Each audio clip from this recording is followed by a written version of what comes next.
We are taking some examples. There are 4 numericals based on all the formulas. एक बार करके देखते हैं. So here you can see price fall by 10% and quantity rises from 5 to 7 units and you have to find AD. अब देखिएगा एक तरफ percentage change दे रखा है जबकि इधर क्वांटिटीज में 5 to 7 न्यूमेरिकल चेंज है. तो हम इजी वे में जाएंगे सीधे परसेंटेज फॉर्मूला से. परसेंटेज फॉर्मूला कहता है बेटा ED equals minus the percentage change in QD, that is quantity demanded upon percentage change in prices. तो अब देखिएगा परसेंटेज चेंज इन प्राइसेस तो आपको डायरेक्टली दे रखा है 10%. अब देखिएगा ये माइनस साइन तो आपका जो ED के फॉर्मूले में पहले लगा हुआ है.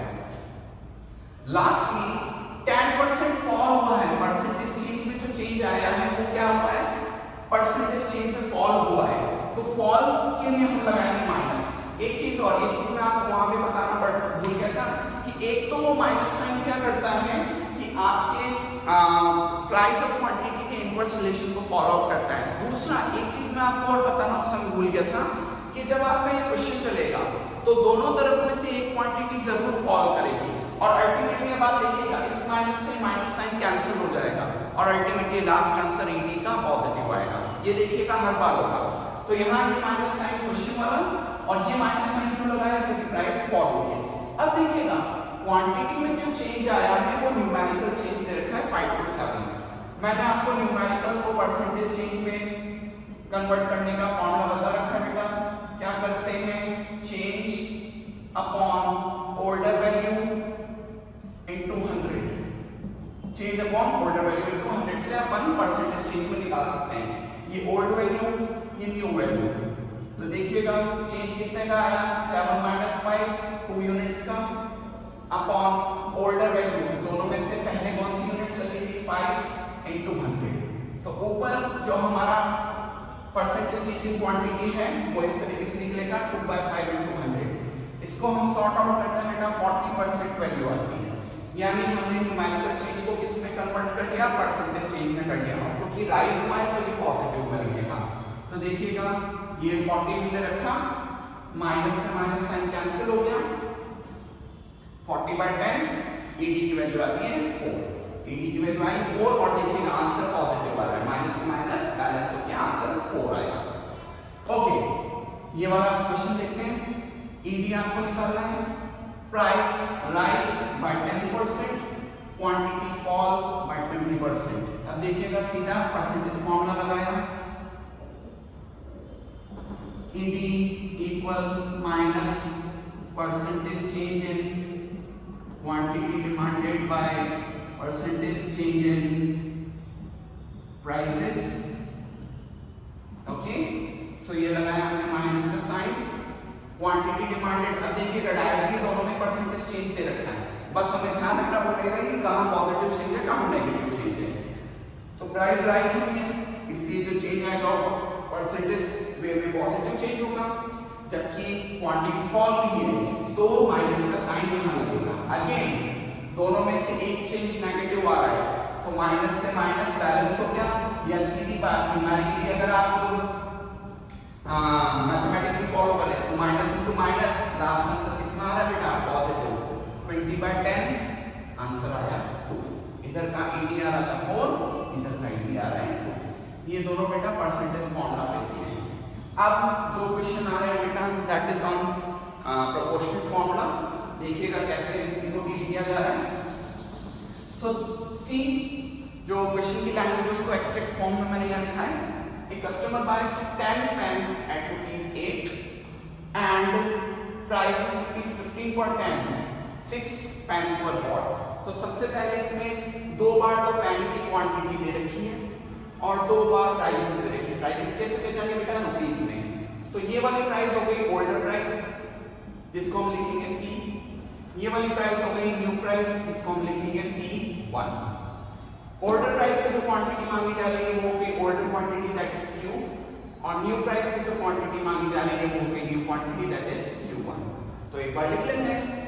Q की वैल्यू आ रही है 10, Q1 की वैल्यू आ रही है 6. ठीक है. P की वैल्यू है 8 एंड P1 की वैल्यू है 15। सबसे पहले क्योंकि हम निकालने जा रहे हैं प्रोपोर्शनेट फॉर्मूला से, प्रोपोर्शनेट फॉर्मूला होता है बेटा delta Q minus delta Q by Q into P by delta Q. Okay, Q और क्यू वन है, डेल्टा क्यू कैसे मिलेगा, Q1 माइनस क्यू करके 6 माइनस 10 दैट इज माइनस का 4। देखिएगा मैंने बोला तो दोनों में से एक तरफ चेंज नेगेटिव आएगा माइनस 4। दूसरी तरफ डेल्टा पी निकाला P1 माइनस P 15 माइनस 8 ये आया पॉजिटिव 7। तो देखिएगा मेरा एक चेंज नेगेटिव है तो वो इस नेगेटिव को क्या कर लेगा, बैलेंस कर लेगा और लास्ट आंसर पॉजिटिव आएगा। फॉर्मूला में रखता हूँ वैल्यूज बेटा, माइनस डेल्टा क्यू की वैल्यू आई -4, डेल्टा क्यू की वैल्यू आ रही है -4 अपॉन क्यू, क्यू मेरा आया था बेटा 10 इनटू पी की वैल्यू है मेरे पास 8 और मेरे पास डेल्टा पी की वैल्यू बेटा आ रही है 7। माइनस इंटू माइनस प्लस हो जाता है। अब इसको कैलकुलेट कर लेते हैं तो 2 की टेबल से इसको कैंसिल किया 5 टाइम्स, 2 की टेबल से ये 4 टाइम्स, ऊपर आ रहा है 16/35। 16/35 को जैसे अपन सॉर्ट आउट करते हैं तो आपको न्यूमेरिकल वैल्यू मिल जाएगी तो अराउंड 0.4 एंड 5 0.45 समथिंग वैल्यू आएगी। लेकिन देखिएगा स्ट्रेस डालिएगा, आंसर मेरा क्या आ रहा है, पॉजिटिव आ रहा है क्योंकि माइनस का माइनस बैलेंस हो जाएगा और अल्टीमेटली मैंने आपको ये भी बताया था कि वो minus sign law of demand को शो कर रहा है। तो लास्ट आंसर एटी का हमेशा बेटा पॉजिटिव आएगा। ओके, इस बार जैसे मैंने आपको बोला था कई बार एग्जामिनेशन में आपको कंफ्यूज करने के क्वेश्चन आपको एडी की वैल्यू नेगेटिव देना। देखिएगा इसने बोला है एडी की वैल्यू -1 है और बाकी कैलकुलेशन दे रखी है। तो देखिएगा 12 आइसक्रीम्स आर बॉट एट 10 पर आइसक्रीम, एडी की वैल्यू -1 है तो क्वांटिटी बॉट एट ₹20 पर आइसक्रीम कितनी है वो आपको निकालना है। सबसे पहले इसमें दो प्राइसेस दे रखी है, ये पुरानी प्राइस है क्यों है, ये ओल्ड प्राइस है तो ये हो गया P, ये हो गया P1, ये हो गया old quantity that is Q, ED दे रखा है। अब quantity bought at new prices missing है यानी Q1 आपको निकालना है और ED की वैल्यू माइनस में दे रखी है। अब देखिएगा फॉर्मूला वही लगेगा लेकिन जैसा मैंने आपको बोला था कि क्वेश्चन आपको कंफ्यूज करने के लिए आपको जानबूझ के ED की वैल्यू नेगेटिव देगा। तो मैंने क्या बोला था उस समय कि आपको ED को पॉजिटिव लेके ही चलना है। तो भले ही क्वेश्चन ने -1 बोला है वैल्यू में, आपको यहाँ पर वैल्यू क्या लेके चलनी है, +1। आपको वैल्यू ED की लेके क्या चलनी है, +1, माइनस साइन नहीं लेके चलना है। ओके, ये माइनस लगाया डेल्टा क्यू। अब देखिएगा डेल्टा क्यू तब निकलता है जब Q1 माइनस Q करते हैं, लेकिन Q1 खुद मिसिंग है तो अभी डेल्टा क्यू नहीं निकल पाएगा। तो डेल्टा क्यू का डेल्टा क्यू अपॉन Q की वैल्यू दे रखी है, एक बार लिख देता हूं बेटा, Q की वैल्यू है 12, P की वैल्यू है 10, P1 की वैल्यू है 20 और डेल्टा P की वैल्यू हो जाएगी P1 minus P that is 20 minus 10 10। Okay, तो Q की वैल्यू है 12 इनटू P की वैल्यू है हमारे पास that is 10 upon delta P की वैल्यू मेरे पास अभी है 10 से बेटा 10 कैंसिल हो गया, यहां से क्रॉस मल्टीप्लिकेशन हो गई, क्रॉस मल्टीप्लिकेशन में बेटा इसको उठाएंगे तो 1 into 12 is equal to minus delta Q, 1 into 12 into minus delta Q। तो ये आया 12 equals minus delta Q, ये माइनस का साइन इधर शिफ्ट हो जाएगा यानी डेल्टा Q कितने का आया, -12। इसका मतलब है क्वांटिटी फॉल करेगी कितनी यूनिट से, 12 यूनिट से, क्वांटिटी फॉल करेगी 12 यूनिट से। ओके, अब रही बात न्यू क्वांटिटी कितनी आएगी, तो देखिएगा Q डेल्टा Q का फॉर्मूला होता है Q1 माइनस Q।